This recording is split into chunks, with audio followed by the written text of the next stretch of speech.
ಧ್ಯಾನ ನೆಮ್ಮದಿಯ ತಾಣ ನಿಧಿಯಂತೆ ನೀನು ಈ ಬಾಳಿಗೆ ಬೇಕಿನ್ನು ಬೇರೆ ಏನು ನೆರಳಂತೆ ಇರುವೆ ನಿನ್ನ ಜೊತೆಗೆ ಸಾಕಿನ್ನು ನೀನೇ ಇನ್ನು. Hi hello welcome back to my mini vlog. ಶನಿವಾರ ಆಗಿರೋದ್ರಿಂದ ನನ್ನ ಮಗಳಿನ್ನೂ ಮನಗಿದ್ಲು. ನಾನೊಂದು ಸ್ವಲ್ಪ ದೇವರಿಗೆಲ್ಲ ಪೂಜೆ ಮಾಡೋಣ ಅಂತ ಹೋಗಿ ದೇವರಿಗೆಲ್ಲ ರೆಡಿ ಮಾಡಿ ಪೂಜೆ ಎಲ್ಲ ಮುಗಿಸ್ಕೊಂಡೆ, ಮನೆ ಕೆಲಸ ಎಲ್ಲ ಮುಗಿಸ್ಕೊಂಡೆ. ಯಾಕೆಂದ್ರೆ ಅಮ್ಮನ ಮನೆಗೆ ಹೋಗ್ಬೇಕಿತ್ತಲ್ಲ, ಸೊ ಅದಕ್ಕೋಸ್ಕರ ಎಲ್ಲ ಕೆಲಸ ಮುಗಿಸ್ಕೊಂಡು ಮತ್ತು ಪಾಪುನು ಕರ್ಕೊಂಡು ಅಮ್ಮನ ಮನೆ ಕಡೆ ಹೊರಟೆ. ಅಷ್ಟೊತ್ತಿಗೆ ನನ್ನ ಮಗ ಈ ಥರ ಒಂದು ಬಾ ಹೇಳ್ದ ನನಗೆ. ಅದಾದಮೇಲೆ ಅವ್ನಿಗೊಂದು ಬಾ ಹೇಳಿ ನಾನು ನನ್ನ ಪಾಪು ಹೊರಟು ಅಮ್ಮನ ಮನೆ ಕಡೆ ಬಂದೇ ಬಿಟ್ವಿ. ಅಮ್ಮನ ಮನೆ ಕಡೆ ಬಂದ ಕೂಡಲೇ ನನ್ನ ತಮ್ಮ ಈಗ ನೋಡ್ತಾ ಇದ್ದ ನನ್ನನ್ನು.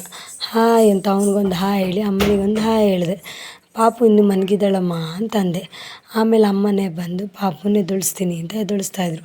ಆಮೇಲೆ ಅಪ್ಪ ಸ್ನಾನ ಮಾಡೋಕೆ ಕರ್ಕೊಂಡೋದ್ರು, ಸ್ನಾನ ಮಾಡಿಸೋದಕ್ಕೆ. ಅಷ್ಟೊತ್ತಿಗೆ ನಾನು ದೇವ್ರಿಗೆ ಪೂಜೆ ಮಾಡಿಬಿಡೋಣ ಅಂತೇಳಿ ನಾನು ಪೂಜೆ ಮಾಡ್ಕೊತಾ ಇದ್ದೆ. ಅಪ್ಪಂಗೆ ಹೇಳ್ತಾಯಿದ್ದೆ ಟವಲಲ್ಲೇ ಇಟ್ಟಿದ್ದೀನಿ ನೋಡಪ್ಪ ಅಂತ ಹೇಳ್ತಾಯಿದ್ದೆ. ಸೊ ಅದಕ್ಕೋಸ್ಕರ ಪಾಪನ ಕರ್ಕೊಂಡೋಗಿ ಸ್ನಾನಕ್ಕೆ ಕರ್ಕೊಂಡೋಗಿದ್ರಲ್ಲ, ಸ್ನಾನ ಮಾಡ್ಕೊಂಡು ಬರೋ ಅಷ್ಟೊತ್ತಿಗೆ ನಾನು ಪೂಜೆ ಮಾಡಿಬಿಡೋಣ ಅಂತೇಳಿ ಪೂಜೆ ಎಲ್ಲ ಮಾಡಿಕೊಂಡೆ. ಪೂಜೆ ಎಲ್ಲ ಮಾಡಿ ಆಮೇಲೆ ಸ್ನಾನ ಎಲ್ಲ ಮಾಡ್ಕೊಂಡು ಬಂದು ನನ್ನ ಪಾಪು ಈ ಥರ ಡ್ಯಾನ್ಸ್ ಆಡ್ತಾಯಿದ್ಲು. ಅವಳು ಡ್ಯಾನ್ಸ್ ಆಡೋ ಟೈಮಲ್ಲೇ ತಿಂಡಿ ಮಾಡಿಸ್ಕೊಂಬಿಡ್ಬೇಕು, ಇಲ್ಲಾಂದರೆ ತಿಂಡಿ ಮಾಡಲ್ಲ ಅವಳು, ತುಂಬ ಹಠ ಮಾಡ್ತಾಳೆ ಅಂತ ಹೇಳ್ಬಿಟ್ಟು ಟಿ ವಿಲೇ ಸಾಂಗ್ ಹಾಕ್ಕೊಟ್ಬಿಟ್ಟು ತಿಂಡಿ ಮಾಡಿಸ್ಕೊಂಡ್ಬಿಟ್ಟೆ ಅವಳಿಗೆ. ತಿಂಡಿ ಮಾಡಿಸ್ಕೊಂಡ ತಕ್ಷಣ ಒಂದು ಸ್ವಲ್ಪ ಆಚೆ ಕೆಲಸ ಇತ್ತು, ಸೊ ಅದಕ್ಕೆ ಹೊರಡಬೇಕಿತ್ತು. ಅಷ್ಟೊತ್ತಿಗೆ ನಮ್ಮ ಅಣ್ಣನೇ ಮನೆಗೆ ಬರ್ತೀನಿ ಅಂತಂದಿದ್ರು ಮೊಬೈಲ್ ರಿಪೇರಿ ಮಾಡಿಕೊಡೋದಕ್ಕೆ. ಸರಿ ಅಂತ ಹೇಳಿ ಮತ್ತು ಪಾಪುಗೆ ಅದೇ ಟೈಮಲ್ಲಿ ಹಾಲು ಕುಡಿಸ್ಬಿಟ್ಟೆ. ಅದಾದಮೇಲೆ ನಮ್ಮ ಅಣ್ಣ ಕೂಡ ಬಂದರು. ನಮ್ಮ ಅಣ್ಣ ಅಂದರೆ ನಮ್ಮ ಹಳೆಯ ಸೈಬರ್ ಶಾಪ್ ಹತ್ರ ಇದ್ದರು ಅವರು ಆವಾಗ IT ಏನೋ ಓದ್ತಾಯಿದ್ರು, ಇವಾಗ ಮೊಬೈಲ್ ರಿಪೇರಿ ಎಲ್ಲ ಮಾಡ್ತಾರಂತೆ. ಸೊ ಅದಕ್ಕೋಸ್ಕರ ಅವ್ರ ಕೈಯಲ್ಲೇ ನಾನು ಮೊಬೈಲ್ ಕೊಟ್ಟು ರಿಪೇರಿ ಮಾಡಿಸ್ಕೊತಿದ್ದಿದ್ದು. ಸಣ್ಣ ಪುಟ್ಟದ್ದು ಮಾಡಿಸ್ಕೊತೆ, ಈ ಸಲ ಸ್ವಲ್ಪ ಜಾಸ್ತಿನೇ ಆಯಿತು, ಡಿಸ್ಪ್ಲೇದೆಲ್ಲ ಸ್ವಲ್ಪ ಪ್ರಾಬ್ಲಮ್ ಇತ್ತು. ಸೊ ಅದಕ್ಕೆಲ್ಲ ಗಮ್ ಹಾಕ್ಕೊಡ್ಬೇಕಿತ್ತು ಅವರು. ಅದೆಲ್ಲ ವ್ಲಾಗ್ ಮಾಡೋಕ್ಕೆ ಅಂತಲೇ ಒಂದು ಮೊಬೈಲ್ ರೆಡಿ ಮಾಡಿಸ್ಕೊಂಡಿದ್ದೆ, ನಮ್ಮ ಯಜಮಾನ್ರ ಹತ್ರ ಇಸ್ಕೊಂಡಿದ್ದೆ. ಅದಕ್ಕೋಸ್ಕರ ಅದನ್ನೆಲ್ಲ ರೆಡಿ ಮಾಡಿಕೊಟ್ರು ನಮ್ಮ ಅಣ್ಣ.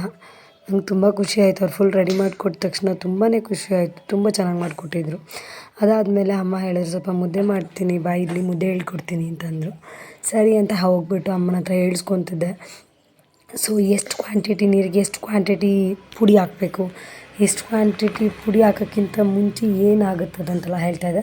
ಸೊ ಅದಕ್ಕೆ ನಮ್ಮ ಮಮ್ಮಿ ಹೇಳ್ತಿದ್ರು ಇಷ್ಟು ಕ್ವಾಂಟಿಟಿ ವಾಟರ್ ಹಾಕ್ಕೋಬೇಕು, ಎಷ್ಟು ಕ್ವಾಂಟಿಟಿ ಪೌಡರ್ ಹಾಕ್ಕೋಬೇಕು, ಅದು ಫುಲ್ ಕುದಿ ಬರೋವರೆಗೂ ವೆಯ್ಟ್ ಮಾಡಬೇಕು.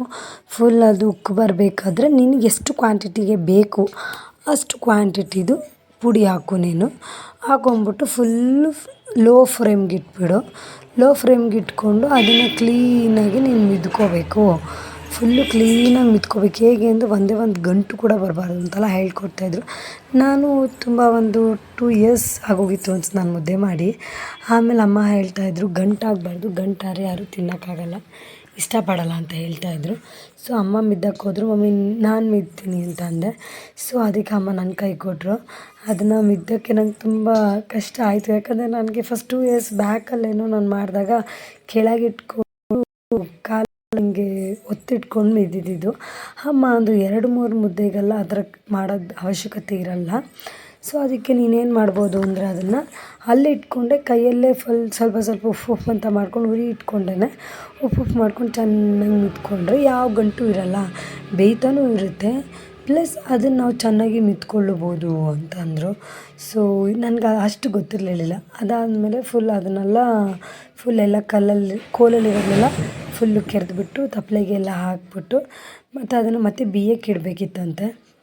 2 ಇಯರ್ಸ್ ಆಗೋಗಿತ್ತು, ಎಲ್ಲ ಮರ್ತೋಗಿತ್ತು. ಸೊ ಮಮ್ಮಿ ಹೇಳ್ತಾಯಿದ್ರು ಅದನ್ನೆಲ್ಲ ಒಂದು ಸೈಡಿಗೆ ಮಾಡ್ಕೊ, ಫುಲ್ ಎಲ್ಲ ಅಳ್ಕೊಂಬಿಟ್ರೆ ಬೇಯಲ್ಲ ಚೆನ್ನಾಗಿ, ಒಂದು ಸೈಡಿಗೆ ಮಾಡಿಕೊಂಡ್ರೆ ಬೇಯುತ್ತದು ಅಂತ ಹೇಳ್ತಾಯಿದ್ರು ಅಮ್ಮ. ಸೊ ಅದನ್ನು ಒಂದು ಸೈಡಿಗೆ ಮಾಡಿಕೊಂಡು ಮತ್ತು ಅದಕ್ಕೆ ಮಾತ್ರ ಹಬೆ ಬೀಳೋ ಥರ ಇಡು, ಆ ಸೈಡಿಗೆ ಮಾತ್ರ ಅಂತ ಹೇಳಿದ್ರು. ಸೊ ತಪ್ಪಲೆನ ಸ್ವಲ್ಪ ಬಗ್ಗಿಸ್ಬಿಟ್ಟು ಬೇಯೋಕ್ಕಿಟ್ಟೆ. ಸ್ವಲ್ಪ ಕ್ಲೋಸ್ ಮಾಡಿಡು, ಒಂದು 3 ಮಿನಿಟ್ಸ್ ಆದಮೇಲೆ ತೆಗ್ದುಬಿಟ್ಟು ಮುದ್ದೆ ಕಟ್ಟು ಅಂದರು.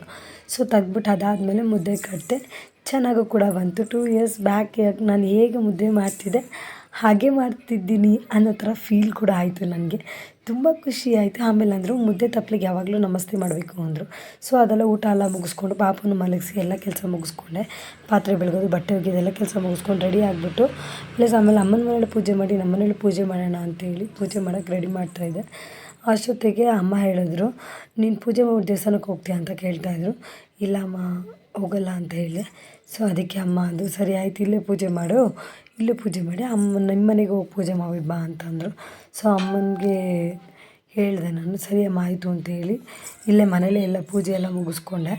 ಪೂಜೆ ಮಾಡ್ಬೇಕಾದ್ರೆ ಸ್ವಲ್ಪ ಗಡಿಬಿಡಿ ಆಯಿತು, ಆದರೂ ಎಲ್ಲ ಪೂಜೆ ಮಾಡಿಕೊಂಡೆ. ಆಮೇಲೆ ನಮ್ಮ ಮನೆಗೆ ಬಂದೆ. ನನ್ನ ತಮ್ಮ ಹೀಗೆ ನನ್ನನ್ನು ವೇಟ್ ಮಾಡ್ತಾಯಿದ್ದ. ಸೊ ಅವ್ನಿಗೊಂದು ಹಾಯ್ ಹೇಳಿ ನಮ್ಮ ಮನೇಲಿ ಒಂದು ಪೂಜೆ ಮಾಡಿಕೊಂಡು ಸ್ವಲ್ಪ ಹಾಲೆಲ್ಲ ಬಿಸಿ ಮಾಡಬೇಕಿತ್ತು. ಹಾಲೆಲ್ಲ ಬಿಸಿ ಎಲ್ಲ ಮಾಡಿಬಿಟ್ಟು ಮತ್ತು ನಮ್ಮ ಟಾಮಿನ ಒಂದು ರೌಂಡ್ ಕರ್ಕೊಂಡೋಗಿ ಬಂದುಬಿಟ್ಟು ಆಮೇಲೆ ನಮ್ಮ ಟಾಮಿಗೊಂದು ಬಾ ಹೇಳಿ ಹೊರಟೆ ನಾನು ಮನೆ ಕಡೆ. ಅಷ್ಟೊಂದು ನಮ್ಮ ಧೃತಿ ಎದ್ಬಿಟ್ಟು ಈ ಥರ ಕೂತಿದ್ಲು.